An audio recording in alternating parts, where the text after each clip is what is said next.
المغضوب عليهم ولا الضالين. لا يحب الله الجهر بالسوء من القول إلا من ظلم وكان الله سميعا عليما. إن تبدوا خيرا أو تخفوا أو تعفوا عن سوء فإن الله كان عفوا قديرا. إن الذين يكفرون بالله ورسله ويريدون أن يفرقوا بين الله ورسله ويقولون نؤمن ببعض ونكفر ببعض ويريدون أن يتخذوا بين ذلك سبيلا أولئك هم الكافرون حقا وأعتدنا للكافرين عذابا مهينا. والذين آمنوا بالله ورسله ولم يفرقوا بين أحد منهم أولئك سوف يؤتيهم أجورهم وكان الله غفورا رحيما.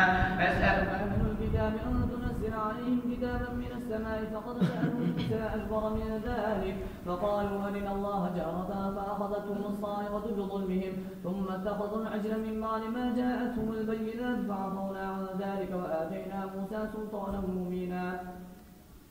ورفعنا فوقهم الطور بميثاقهم وقلنا لهم ادخلوا الباب سجنا وقلنا لهم لا تعلوا في السبت وأخذنا منهم ميثاقا غليظا فبما نقضهم ميثاقهم وكفرهم بآيات الله وقتلهم الأنبياء بغير حق وقولهم قلوبنا غلف بل طبع الله عليها بكفرهم فلا يؤمنون إلا قليلا. وبكفرهم وقولهم على مريم بهتانا عظيما وقولهم إنا قتلنا المسيح عيسى بن مريم رسول الله وما قتلوه وما صلبوه ولكن شبه لهم وإن الذين اختلفوا فيه لفي شك منه ما لهم به من علم إلا اتباع الظن وما قتلوه يقينا بل رفعه الله إليه وكان الله عزيزا حكيما. وإن من أهل الكتاب إلا ليؤمنن به قبل موته ويوم القيامة يكون عليهم شهيدا. فبظلم من الذين هادوا حرمنا عليهم طيبات أحلت لهم وبصدهم عن سبيل الله كثيرا وأخذهم الربا وقد نهوا عنه وأكلهم أموال الناس بالباطل وأعتدنا للكافرين منهم عذابا أليما.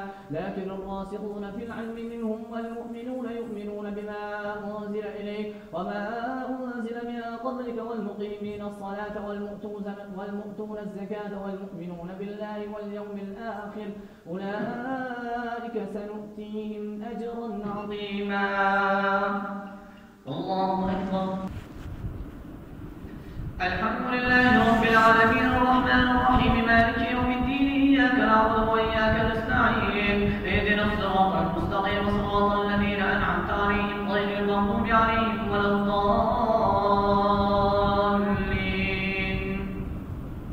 إنا أوحينا إليك كما أوحينا إلى نوح والنبيين من بعده وأوحينا إلى إبراهيم وإسماعيل وإسحاق ويعقوب والأسباط وعيسى وأيوب ويونس وهارون وسليمان وآتينا داود زبورا ورسلا قد قصصناهم عليك من قبل ورسلا لم نقصصهم عليك وكلم الله موسى تكليما.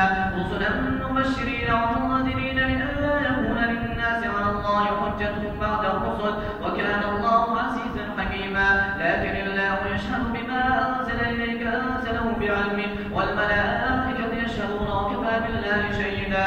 إن الذين كفروا وصدوا عن سبيل الله قد ضلوا ضلالا بعيدا. إن الذين كفروا وظلموا لم يكن الله ليغفر لهم ولا ليهديهم طريقا إلا طريق جهنم خالدين فيها أبدا وكان ذلك على الله يسيرا. يا أيها الناس قد جاءكم برهان من ربكم وأنزلنا الرسول بالحق من ربكم فآمنوا خيرا لكم وإن تكفروا فإن لله ما في السماوات والأرض وكان الله عليما حكيما. يا أهل الكتاب لا تغلوا في دينكم ولا تقولوا على الله إلا الحق إنما المسيح عيسى ابن مريم رسول الله وكلمته ألقاها إلى مريم وروح منه